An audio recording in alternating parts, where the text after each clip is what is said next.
الحمد للہ وکفى وسلام علی عبادہ الذین اصطفى خصوصا علی سید ولد آدم محمد المصطفى والمجتبى والمرتضى وعلى آلہ وأصحابہ لنا مقتدى اما بعد فاعوذ باللہ من الشیطان الرجیم بسم اللہ الرحمن الرحیم من عمل صالحا فلنفسه ومن اساء فعليها وما ربك بظلام للعبيد فقال النبي صلى الله عليه وآله وسلم ان اللہ لا ينظر الى اجسامکم وصورکم ولکن ينظر الى قلوبکم صدق اللہ وصدق رسولہ النبی الکریم المتین الرؤوف الرحیم ونحن على ذلك لمن الشاہدین والشاکرین والحمد للہ رب العالمین ما إن مدحت محمدا بمقالتي ولكن مدحت مقالتي بمحمد. بعد حمد و صلوات معزز سامعین و ناظرین، اللہ تعالیٰ کے پاک کلام میں سے ایک آیہ مبارکہ اور فرامین مصطفیٰ صلی اللہ علیہ وآلہ وسلم میں سے ایک حدیث مبارکہ کی تلاوت کا شرف حاصل کیا ہے. آئیے سب سے قبل آیت مبارکہ اور حدیث مبارکہ کے ترجمہ کی جانب بڑھتے ہیں. رب ذوالجلال نے ارشاد فرمایا، من عمل صالحا فلنفسہ، جس نے اچھا عمل کیا اس نے اپنے لیے کیا. وَمَنْ أَسَاءَ فَعَلَيْهَا، اور جس نے برا عمل کیا اس نے اپنے لیے برا کیا. وَمَا رَبُّكَ بِظَلَّامٍ لِّلْعَبِيدِ، اور آپ کا رب بندوں کے ساتھ زیادتی نہیں کرتا. حدیث پاک، ان اللہ لا ينظر الى اجسامکم وفی روایت صورکم، اللہ تمہارے جسموں اور تمہاری صورتوں کو نہیں دیکھتا. ولکن ينظر الى قلوبکم، بلکہ اللہ تمہارے دلوں کو دیکھتا ہے. یہ صحیح مسلم کی حدیث ہے اور بخاری شریف نے بھی اس حدیث کو نقل کیا. آیہ مبارکہ آپ نے سماعت کی، حدیث مبارکہ صلی اللہ علیہ وآلہ وسلم بھی آپ نے سماعت کی. ہمارا موضوع خطبہ جمعۃ المبارک ہے قلب کی اصلاح قرآن کی روشنی میں اور حدیث مصطفیٰ کی روشنی. عالی مرتبہ سامعین،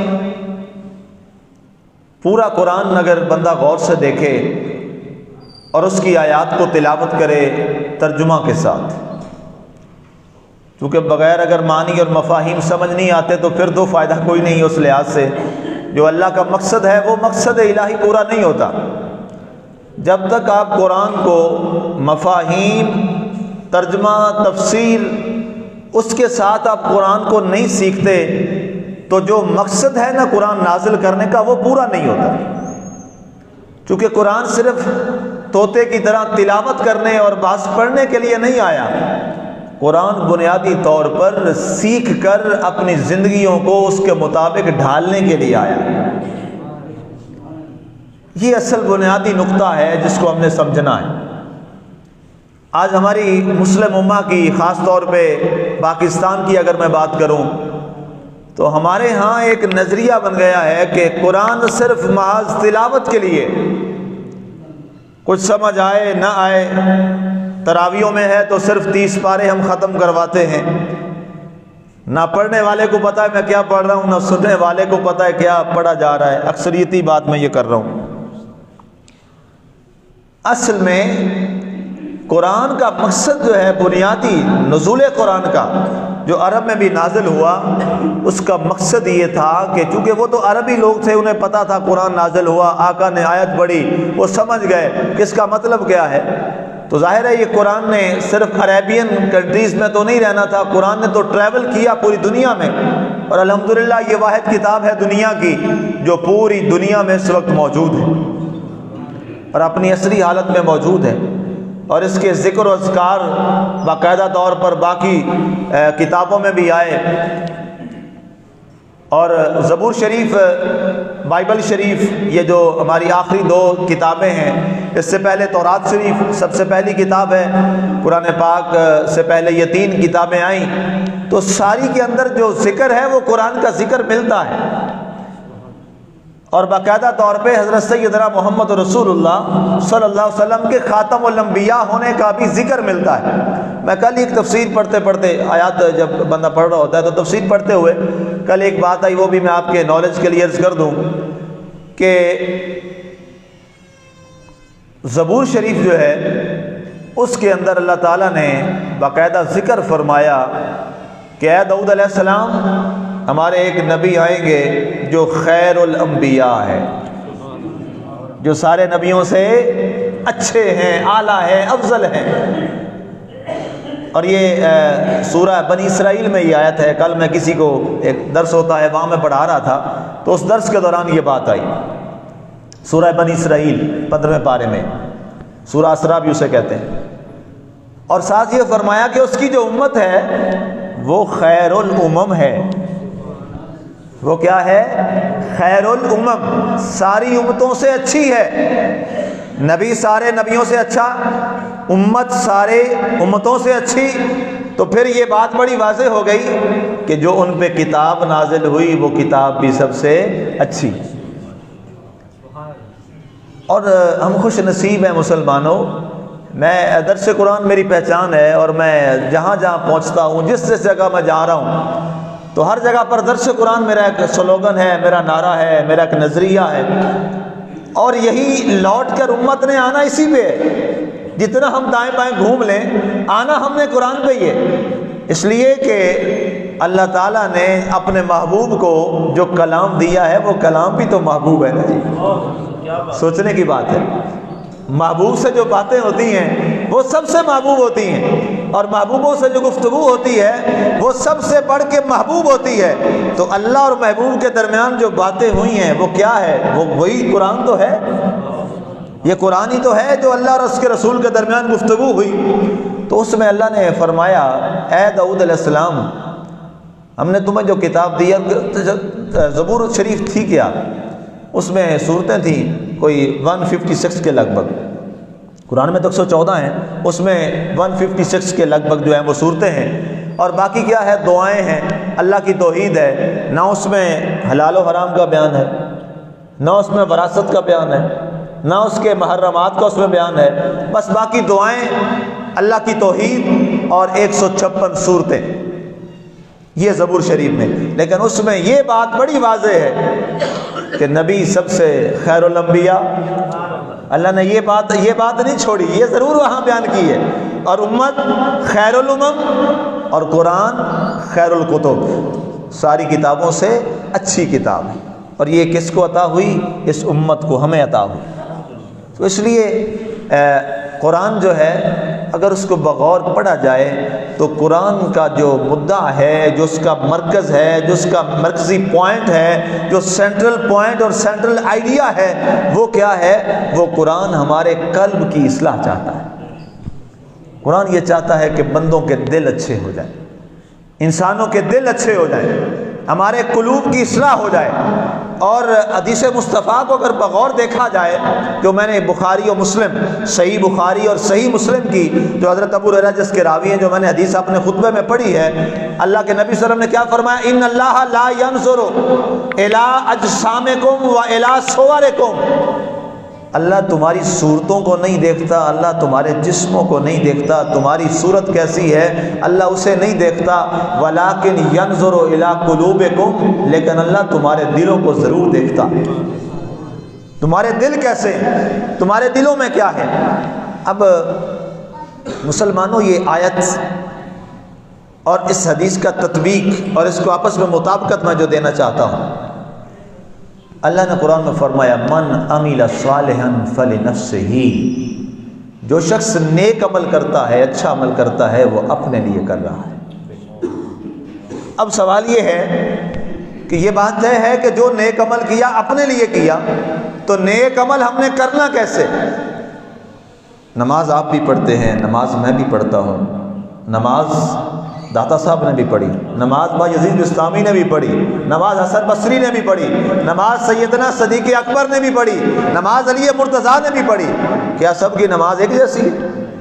نہیں، نماز ایک جیسی نہیں ہے۔ تو بھائی سوال تو بنتا ہے نا، جب عبادت ایک، اللہ ایک، رسول ایک، قرآن ایک، نماز، صلاۃ، نماز تو خیر فارسی میں اصل نام تو صلاۃ ہے جو قرآن میں آیا ہے، صلاۃ وہ ایک ہے، تو پھر فرق کیوں ہے؟ فرق کہاں آیا؟ نمازوں کی رکعت میں کیا فرق ہے؟ نہیں، سرکار نے بھی 4 فرض پڑھائے ظہر کے، صحابہ نے بھی 4 فرض پڑھے ظہر کے، تابعین، تبع تابعین، ائمہ مجتہدین، اولیاء، علماء، فقہا، انہوں نے بھی 4 فرض پڑھے، آپ اور میں بھی 4 فرض ہی ظہر کے پڑھتے ہیں، تعداد تو برابر ہے، پھر فرق کہاں آ گیا؟ یہ سوال ہے، اور یہ سوال میں اللہ کرے میں آپ کو سمجھا سکوں۔ فرق کہاں آیا کہ ہماری نماز کچھ اور ٹھہری، ہم سے پہلے بزرگوں کی نماز کچھ اور ٹھہری، اس سے پہلے صحابہ کی نماز کچھ اور ٹھہری، اور آقا کریم علیہ الصلوۃ والسلام کی نماز کچھ اور ٹھہری۔ یہ کیا ہے؟ یہ وہ حدیث جو میں نے تلاوت کی، اللہ کے رسول نے اس میں اشارہ دیا، فرمایا ینظر الی قلوبکم، لوگوں نماز تعداد میں بھی ایک جیسی ہے، طریقہ بھی ایک جیسا ہے، انداز بھی ایک جیسا ہے، پڑھی بھی ایک وقت میں سب نے، لیکن فرق کہاں آ گیا؟ فرق آ گیا دلوں میں، فرق دلوں میں آ گیا۔ اللہ تمہیں یہ ظاہری طور پہ نہیں دیکھ رہا، ان اللہ لا ينظر الی صورکم واجسامکم، اللہ تعالیٰ تمہارے اس صورت کو نہیں دیکھ رہا کہ تو بھی رکوع میں ہے، وہ بھی رکوع میں ہے، تو بھی سجدے میں ہے، وہ بھی سجدے میں تھے، تو بھی اتحیات میں ہے، وہ بھی اتحیات میں تھے۔ اللہ یہ نہیں دیکھ رہا، بلکہ اللہ یہ دیکھ رہا ہے کہ دل کا تقویٰ کس کس کا کس مقام پہ ہے۔ ہاں تقویٰ مختلف تھا، کسی کا تقویٰ یہ تھا کہ جب اس نے کہا منہ طرف خانہ کعبہ شریف کے، جو ہی ہاتھ اٹھائے تو کعبہ اس کی نگاہوں کے سامنے تھا۔ نعرہ تکبیر، نعرہ رسالت، نعرہ تحقیق، حق سے آری آری، نعرہ حیدری، یا علی آری مرتبہ سامعین۔ اب فرق کہاں تھا؟ فرق تھا دل میں۔ نماز ہم نے بھی پڑھی، ہمارے دل کہاں تھے دوران نماز؟ کیا مسجد میں تھے؟ مسجد سے آگے تصور خدا میں تھے؟ یاد الہی اور ذکر خدا میں کیا مگن تھے؟ ہمارے دل کا تقویٰ کیا اس مقام پہ تھا؟ اور یہی نماز اللہ کے ولی نے پڑھی، یہی نماز جناب سیدنا صدیق اکبر نے بھی پڑھی، اور یہی نماز جناب علی مرتضیٰ نے بھی پڑھی۔ حوالے کے طور پہ مجھے یہ بات یاد آ گئی دل کے تقویٰ کی۔ ایک غزوہ میں حضرت علی مرتضیٰ شیر خدا رضی اللہ تعالیٰ عنہ، آپ کو تیر پیوست ہو گیا یہاں پہ دائیں بازو میں، اور ایک یہ روایت ہے، اور ایک روایت یہ ہے کہ بائیں سائڈ سے یہاں کہیں اندر بہت زیادہ پیوست ہو گیا تھا، جو بھی ہو جہاں لگا ہو، تیر تھا بہرحال، اور اتنا وہ اندر چلا گیا کہ نکالنا مشکل ہو گیا۔ آج کا دور سرجری کا زمانہ تو تھا نہیں، وہ تو کھینچ کے ہی نکالنا تھا جیسے نکالنا تھا۔ اب کھینچتے تو شدید درد ہوتا. آپ نے فرمایا ٹھہر جاؤ, ابھی اس کو نہ نکالو, مجھے بڑی تکلیف ہوتی ہے. جب تم اس کو کھینچتے ہو تو تیر اندر بہت زیادہ پیوست ہو گیا ہے میرے جسم کے اندر, تو تم جب کھینچتے ہو تو مجھے بلا کی تکلیف ہوتی ہے. تو لوگوں نے کہا علی نکالنا تو ہے. کہا ابھی ٹھہر جاؤ, جب میں نماز پڑھنے لگوں تب نکال لینا. انہوں نے کہا تب تکلیف نہیں ہوگی. انہوں نے کہا مجھے کیا پتا کہ تکلیف ہوگی کہ نہیں ہوگی, میں تو اللہ کی نماز میں کھڑا ہوں. یہ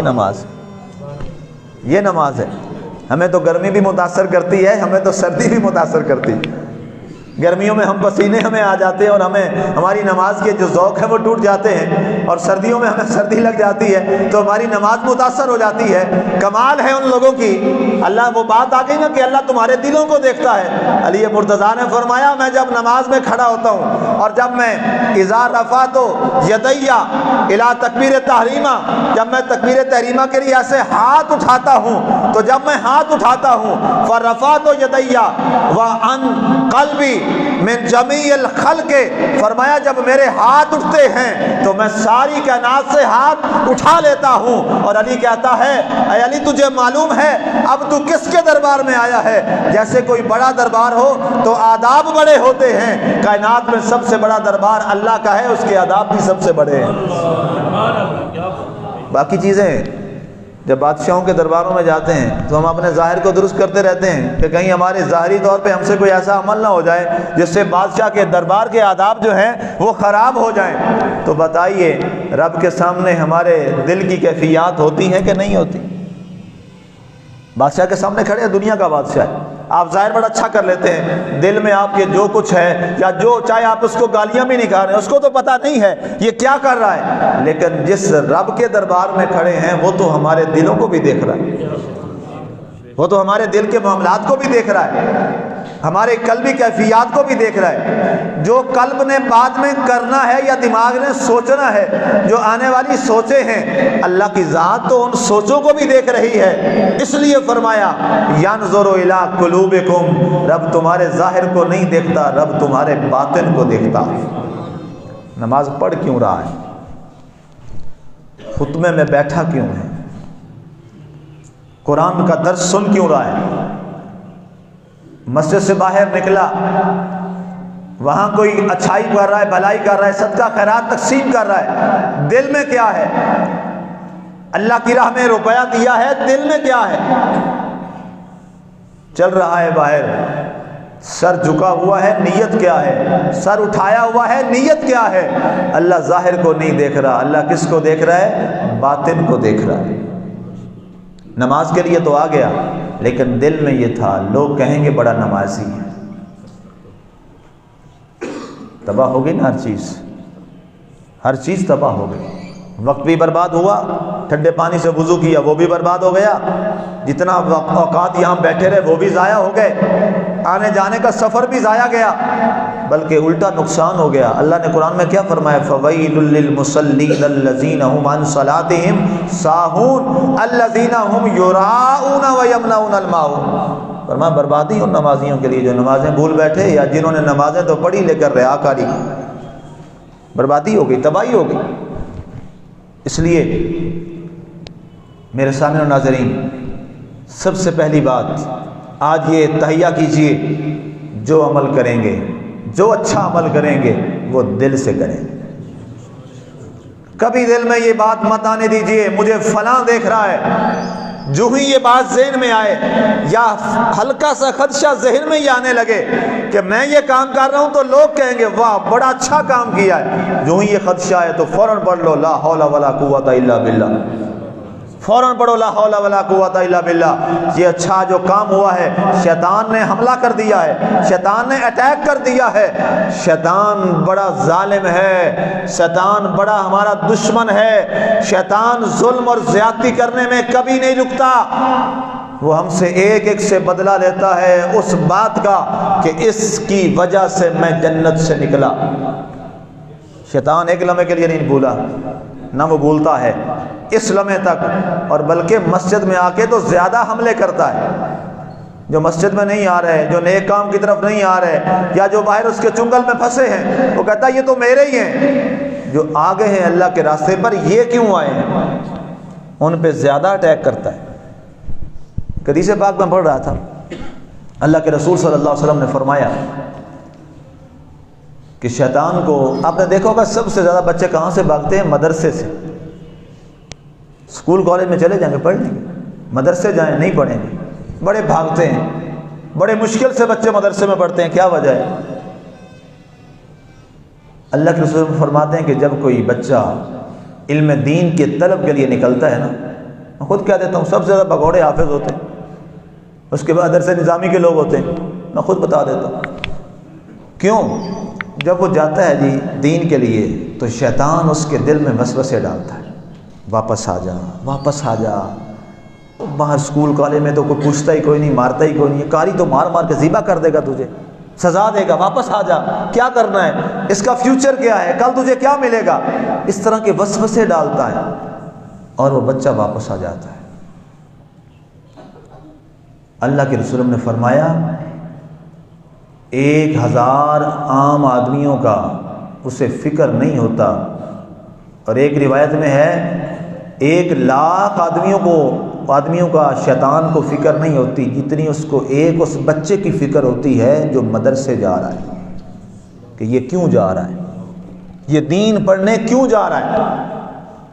اور اس کے بعد فرمایا اس کو 1,00,000 اس طالب علم دین کے طالب علم کی فکر نہیں ہوتی جتنی اس کو ایک عالم دین کی فکر ہوتی ہے کہ یہ کیوں اس راستے پہ چل رہا ہے، یہ تو لوگوں کو روکے گا برائی سے، یہ تو لوگوں کو بچائے گا۔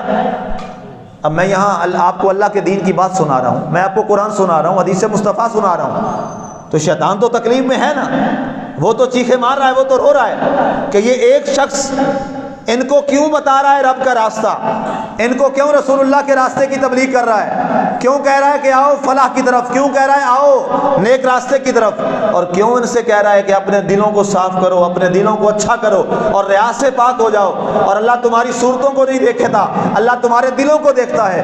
یہ ان کے دلوں کی اصلاح کی بات کیوں کر رہا ہے؟ یہ تو نماز کے لیے تو آئے تھے، میں تو ان کے دلوں کو خراب کرتا تھا کہ دل میں سوچو لوگ کہیں گے واہ یہ نماز کے لیے نہیں آتا، میں تو نمازی ہوں۔ اگر یہ ایک لمحہ کے لیے سوچ آ گئی، نماز وہیں تباہ و برباد ہوگا، ضائع ہو گئی نماز ضائع ہو گئی۔ اللہ کی راہ میں خیرات کرتا ہے، لوگ کہیں گے جی اللہ کی راہ میں بڑا دینے والا ہے، بڑا سخی ہے، ایک لمحہ کے لیے سوچ آ گئی دل و دماغ میں، اللہ کی راہ میں دیا ہوا سارا پیسہ ضائع ہو گیا۔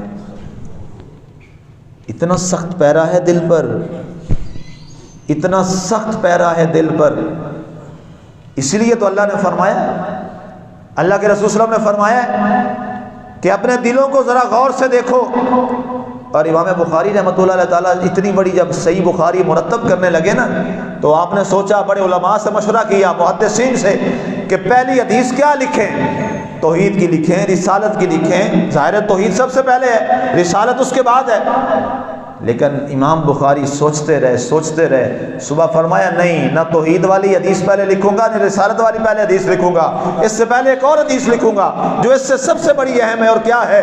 آپ نے وہ حدیث کیا لکھی؟ امام بخاری نے پہلی حدیث فرمایا انما الاعمال بالنیات، یہ پہلی حدیث ہے امام بخاری کی، صحیح بخاری کی پہلی حدیث، انما الاعمال بالنیات، کہ فرمایا فائدہ ہی کوئی نہیں عمل کا جب نیت اچھی نہیں ہوگی۔ فرمایا لوگو اعمال کا دار و مدار کس پہ ہے؟ آپ کی حسن نیت پہ۔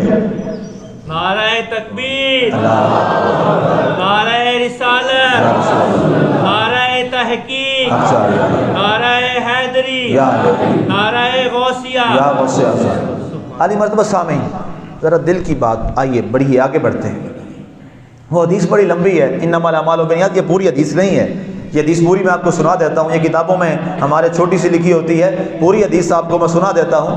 انما الاعمال بالنیات وانما لكل امرئ ما نوى فمن كانت هجرته الى الله ورسوله فهجرته الى الله ورسوله ومن كانت هجرته الى دنيا يصيبها او امرأة يتزوجها فهجرته الى ما هاجر اليه۔ اب حدیث پوری ہوئی، یہ پھر کبھی سناؤں گا کہ یہ پوری حدیث کا مطلب کیا ہے، اور یہ پوری حدیث پہلے یہ کس تناظر میں سرکار نے فرمائی اور اس کی وجہ کیا تھی، یہ پھر انشاءاللہ کسی خطبے میں آگے بڑھتے ہیں۔ ان اللہ لا ينظر الى صورکم، اللہ تمہاری صورتوں کو نہیں دیکھتا، اللہ تمہارے دلوں کو دیکھتا ہے، اللہ تمہارے دلوں کو دیکھتا ہے۔ ایک بہت بڑے اللہ کے ولی حضرت با یزید بسطامی رحمۃ اللہ تعالی علیہ، اللہ اکبر، آپ کہیں جا رہے تھے تو ایک آدمی کو آپ نے دیکھا کہ وہ نماز پڑھ رہا ہے، اور آپ صاحب حال انسان تھے، آپ نے اس کی جانب دیکھا، بڑی نماز پڑھ رہا ہے، بڑا خشوع و خضوع ہے، ساتھ لوگ اور بھی بیٹھے ہیں، اسے دیکھ رہے ہیں، وہ نماز پڑھ رہا ہے۔ جب اس نے نماز ختم کر لی، آپ وہاں بیٹھے تھے، آپ نے فرمایا اللہ تیرے حال پہ رحم کرے، تو نے اپنے اوپر بڑا ظلم کیا۔ بڑی عجیب بات ہے، ایک بندہ نماز پڑھ رہا ہو اور جب وہ سلام پھیر کے فارغ ہو، آپ اسے کہیں اللہ تجھ پہ رحم کرے، تو نے تو اپنے اوپر بڑا ظلم کر لیا۔ تو ہم اور آپ بھی کہیں گے یار کیا کیا اس نے، نماز بھی کوئی برا کام کیا ہے؟ وہ لوگ انہوں نے کان اٹھائے، یہ کیا کہتا ہے؟ اس نے بڑے غصے سے دیکھا، آپ نے پھر فرمایا اللہ تجھ پہ رحم کرے، تو نے بڑا ظلم کیا۔ اس نے کہا میں نے کیا ظلم کیا بابے، تجھے کیا ہو گیا؟ میں نے نماز پڑھی ہے، نماز غلط کام ہے؟ فرمایا نماز پڑھنا غلط کام نہیں ہے، دل کے ارادوں میں کچھ فطور آنا یہ غلط کام ہے۔ فرمایا سچ بتا، اللہ کے گھر میں بیٹھا ہے، جب تو بڑے خشوع خضوع کے ساتھ نماز پڑھ رہا تھا تو تیرے دل میں کیا بات تھی؟ یہ صاحب حال لوگ ہوتے ہیں، یہ دلوں کو دیکھتے ہیں۔ فرمایا بتا تیرے دل میں کیا بات تھی، کیا سوچ رہا تھا؟ کہنے لگا نہیں کچھ نہیں سوچ رہا تھا۔ فرمایا نہیں، یا خود بتا دے وگرنہ جو میں سب کے سامنے بتا دوں گا تیرے دل میں کیا تھا۔ جب دوبارہ کہی تو لوگوں نے کہا بتاؤ، کہتا ہے سچ بتاؤں مجھے احساس ہو گیا ہے، میں دل میں یہ بات سوچ رہا تھا کہ میں جو خشوع اور خضوع سے پڑھ رہا ہوں نا، لوگ کہہ رہے ہیں کہ واہ کتنی خشوع خضوع سے نماز پڑھ رہا ہے۔ اللہ اکبر۔ آپ نے فرمایا یہی تو بربادی ہے، یہی تو تباہی ہے کہ تو نے دل میں یہ بات سوچ لی اور تیرے دل میں یہ خیال آ گیا کہ میں بڑے خشوع اور خضوع سے پڑھ رہا ہوں۔ مسلمانوں یہ بڑا مشکل مرحلہ ہے، بڑا مشکل مرحلہ ہے، بہت مشکل مرحلہ ہے۔ حضرت حسن بصری سے کسی نے کہا کہ آپ تو ہواؤں میں اڑتے ہیں۔ فرمایا یہ کون سا بڑا کام ہے، پرندے نہیں ہواؤں میں اڑتے۔ آپ نے لوگوں نے کہا جناب آپ تو دریا پر مسلح ڈالتے ہیں اور دریا کے پار چلے جاتے ہیں۔ فرمایا یہ کون سی بڑی بات ہے، مچھلیاں نہیں تیرتی؟ ان کی اصلاح کے طریقے دیکھو اللہ والوں کے۔ لوگوں نے کہا جناب آپ تو کوئی آپ قصبے معاشی نہیں کرتے۔ آپ نے فرمایا یہ جو چیونٹیاں بلوں میں رہتی ہیں یہ کون سی نوکری کرتی ہیں؟ لوگ بڑے حیران ہوئے، انہوں نے کہا پھر بتائیے بڑی بات کیا ہے؟ آپ نے فرمایا بڑی بات یہ ہے کہ انسان اپنے رب سے تعلق صرف رب کے لیے رکھ لے، یہ سب سے بڑی بات ہے اور یہ مشکل ترین بات ہے۔ وقت ختم ہو گیا مسلمانوں، میں حدیث پھر پڑھنے لگا ہوں، متفقون علیہ حدیث ہے، بخاری اور مسلم میں، دونوں میں، یہ صحیح بخاری اور صحیح مسلم میں یہ حدیث میں پھر پڑھنے لگا ہوں تاکہ بات دلوں تک گہرے انداز میں پہنچ جائے۔ اور یہ بات کسی مفتی یا شیخ الحدیث یا مفسر و محدث کی نہیں ہے، یہ بات اس کی بات ہے جو وما ینطق عن الہوی ان ہوا الا وحی یوحی، جو رب کے حکم کے بغیر گفتگو ہی نہیں فرماتے۔ آپ کے اور میرے پیارے نبی حضرت محمد رسول اللہ صلی اللہ علیہ وآلہ وسلم کا جملہ مبارک ہے، آپ کا کلام مبارک ہے، اور جو آپ کی زبان سے نکلا وہ ہو کے رہا، وہ تو ہو کے رہا۔ ان اللہ لا ينظر الى صورکم، اللہ تمہاری صورتوں کو نہیں دیکھتا۔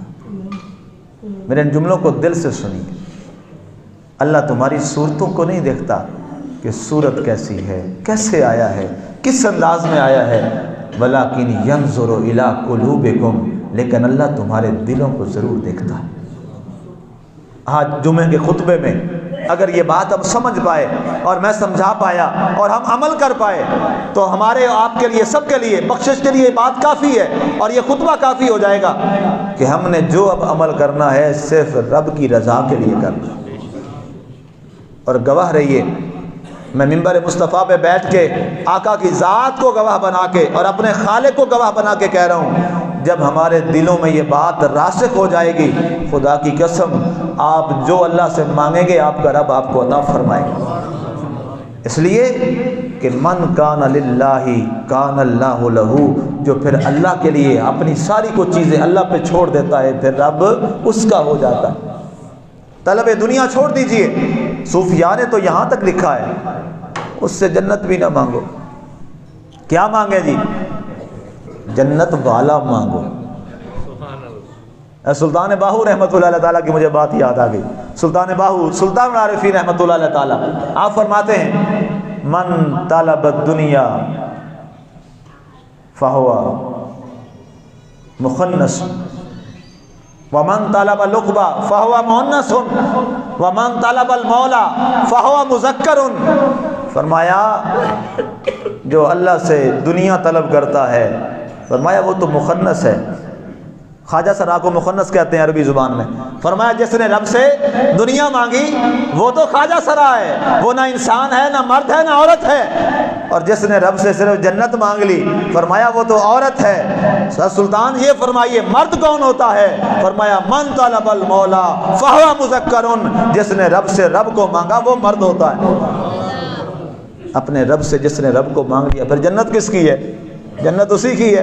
پھر نعمتیں کس کی ہیں؟ اسی کی ہیں۔ عنایات کس کی ہیں؟ اسی کی ہیں۔ ساری دعائیں کس کے قبول ہوتی ہیں؟ اسی ایک کے پاس۔ جس نے ایک کو لے لیا اس کو پھر کائنات کی سب کچھ مل گئی۔ آج یہ وحدت الوجود والا جو نعرہ ہمارے صوفیاء نے دیا کہ ہر اندر و تو باہر تو، جس سمت دیکھا تو ہی تو، ہر سمت تیرے ہی جلوے ہیں، کبھی کہیں پنہا کہیں آیا تو ہے، جلوت میں تو ہے خلوت میں تو ہے، ہر سو تو ہی تو ہے۔ جب یہ وجود میں آ جائے اور انسان یہ نظریہ بنا لے کہ میرا رب مجھے ہر جگہ نظر آتا ہے اور ہر جگہ میرا رب موجود ہے، تو پھر انسان کے دل خود بخود رب کے ساتھ لگ جاتے ہیں اور پھر اللہ دلوں کو اچھا کر دیتا ہے کہ محمد سے وفا تو نے تو ہم تیرے ہیں، یہ جہاں چیز ہے کیا لہو قلم تیرے ہیں وما علینا۔